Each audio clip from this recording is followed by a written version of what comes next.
What is the difference between mere criticism and hatred?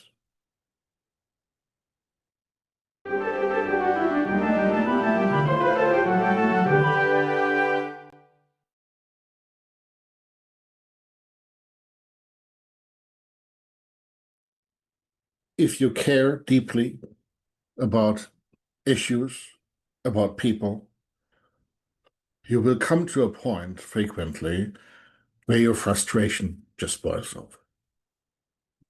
You see something that you perceive as unjust, or you see something that collides with your values. You see something that you think collides with what humanity should be about, what we all should be about. I understand that feeling. We all understand that feeling, I would assume. Unless you're a psychopath, you understand that feeling. So, how do we prevent our feelings from boiling over and becoming something unproductive or even dangerous? If you live in a free society, you have every right to speak your opinion.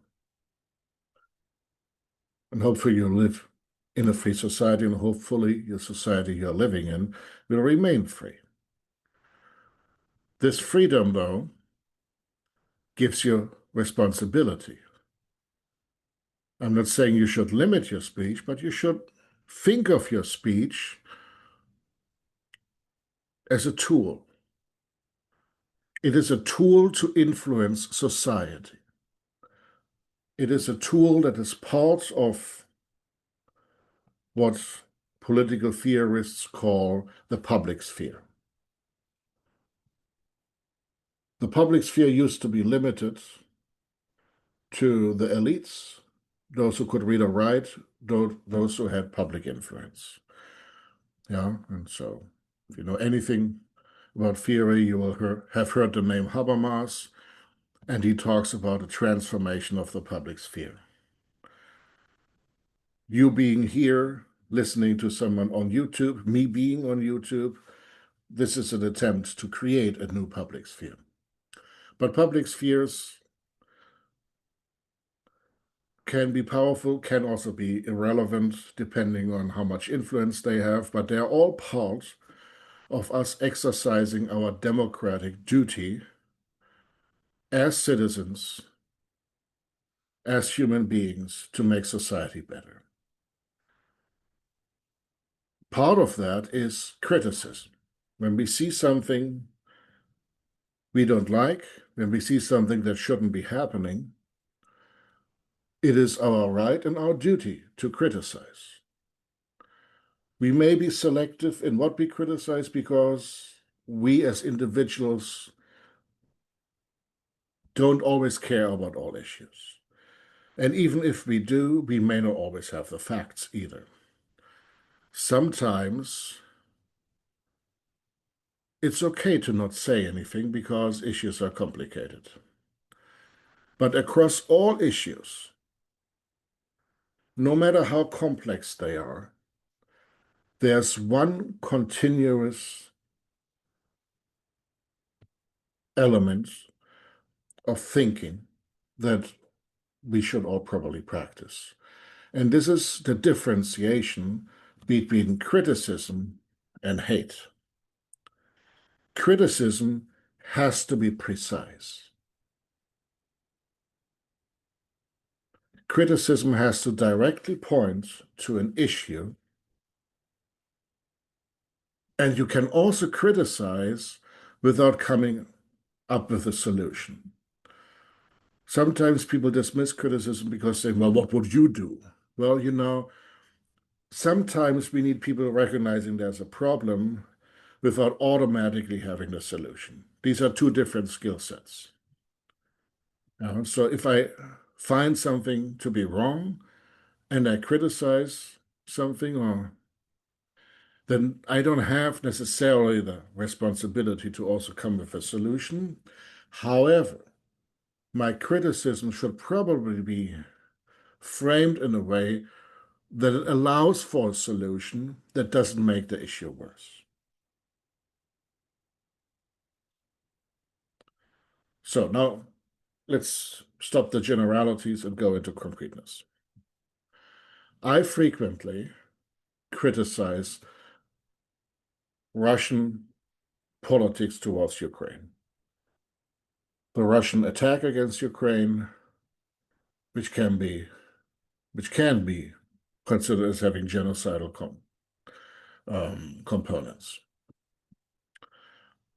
But my criticism is aimed mainly at Vladimir Putin, the people he works with, and those parts of Russian society that enable this kind of war.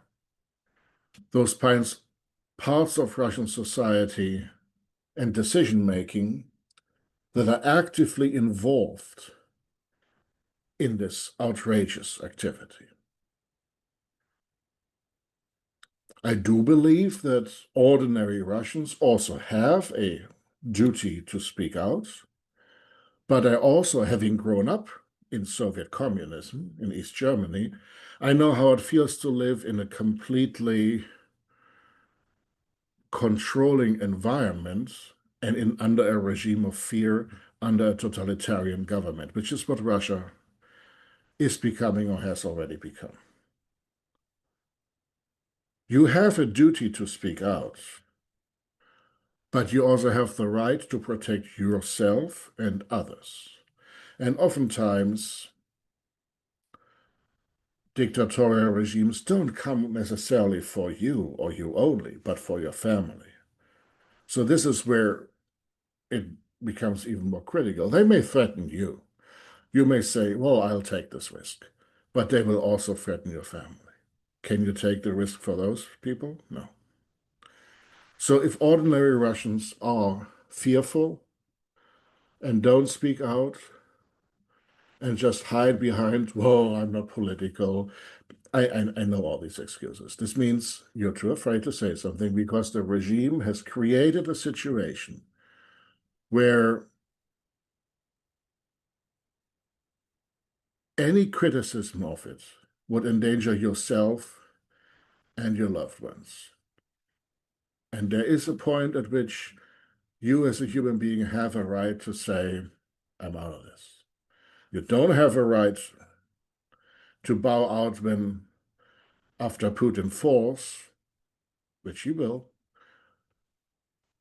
where you can bow out of restructuring your society. You will have to take some sort of responsibility, even without being personally guilty. Now, there's this difference between citizen or civic responsibility without personal guilt. Yeah, so it's okay to criticize what the Russian government is doing, to then also demonize all Russians or all of Russian culture. That's wrong. That's overstepping. That is too much. You can say there are parts within Russian culture that may have been hyper-nationalist, that may have promoted this behavior, but that's group-level thinking that all cultures share. Yeah, so you can be a German nationalist without becoming a Nazi. You can care deeply about your country without saying it should dominate the entire world. It should eliminate everybody who is not German. Yeah, so this distinction is important. Again, this precision. Another example, on October 7th, back then, Hamas brutally attacked Israel. In Israel, continues to respond to this attack, trying to defeat Hamas. Is Israel doing everything right? Well, if you look at Israeli public opinion, many Israelis don't think so. And those are people who kind of know what's going on.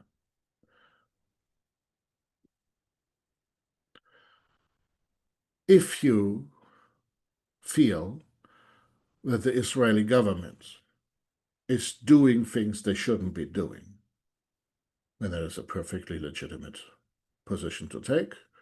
It's a position shared with many people around the world. If you delegitimize Israel's very existence, that is going a step too far. Israel is defending itself against an attack, and Israel is the traditional homeland of the Jewish people. They've been expelled from everywhere else, even before the foundation of the State of Israel. The position that Israel has a right to exist, that Israel is the legitimate homeland of the Jewish people, is called Zionism. That's all it means. The position that all Jews are the problem, all Jews are to blame for what is happening right now, and that Zionists are the problem, that is called anti-Semitism. If your criticism of Israeli politics right now lead you to an anti-Zionist position, lead you to blame ordinary people who are not even Israeli citizens, who may just Jewish people living outside of Israel. If you lay blame on Jewish people in general, or people supporting the existence of the State of Israel, then this is called anti-Semitism. It's the oldest documented form of hatred towards a group of people.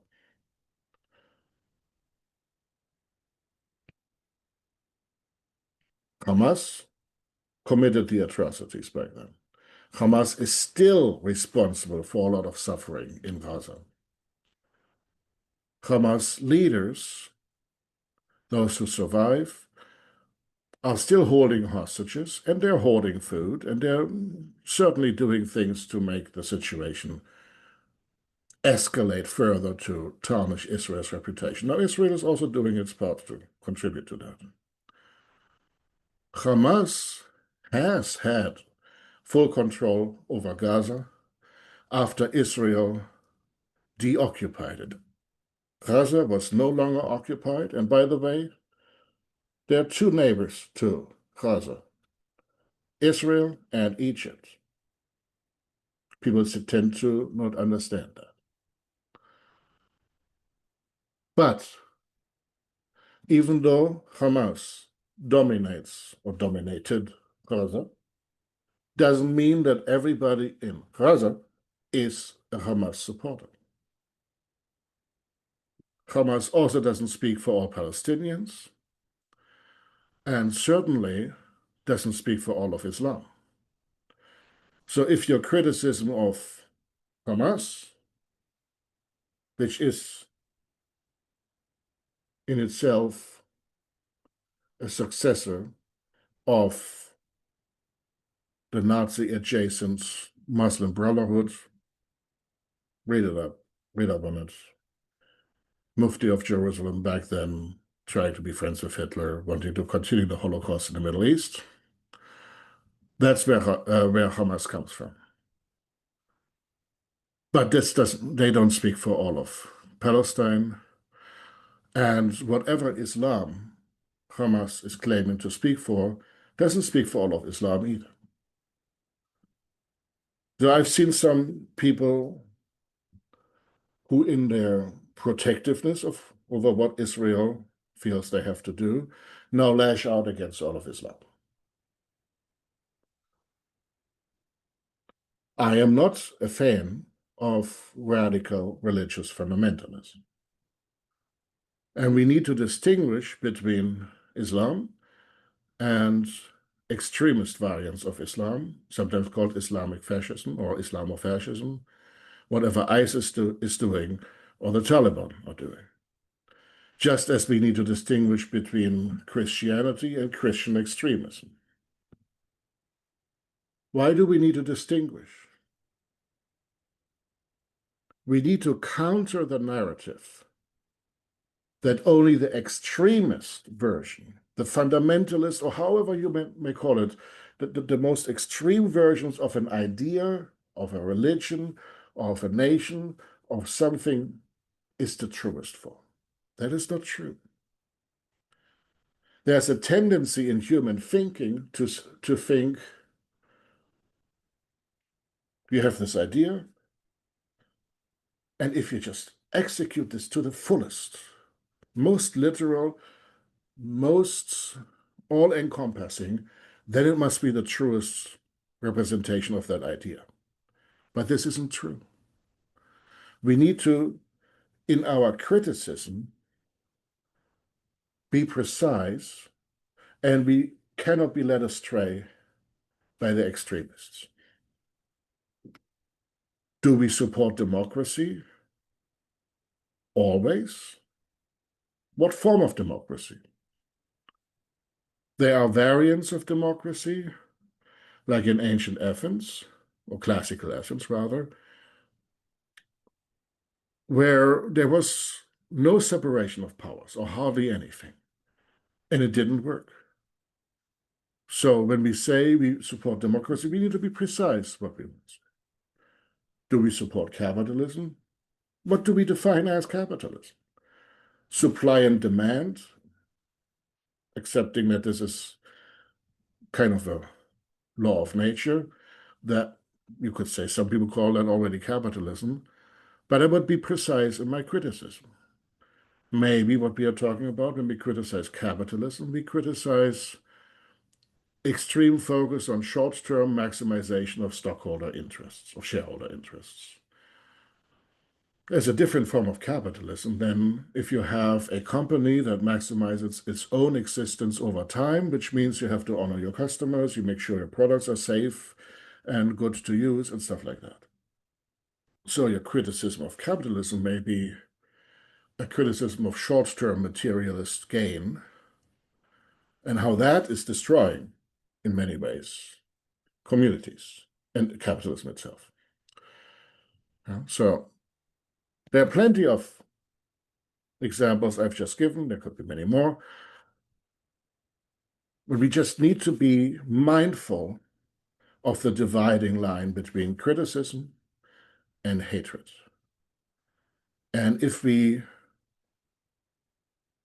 sacrifice precision for an all-out attack against a group of people or ideas or religions or anything, and to assume everybody in that other group is extreme, and the truest representation of an idea is the most extreme reading of idea, then we make common cause with those extremists, with those extreme versions. And then we don't honestly represent the complexity and diversity of human nature, of human beings. No one is just one thing. No one should be punished for who they are. No one should be punished for things that are dear to them unless they contribute to hurting others and limit the rights of others. Now, there's probably more to be said about all of this, but I think that gets to the gist of it. Thank you very much. Thank you for listening. This is Dr. Philip Kneist. This is Erratic Attempts, and like and subscribe if you want, and see you soon.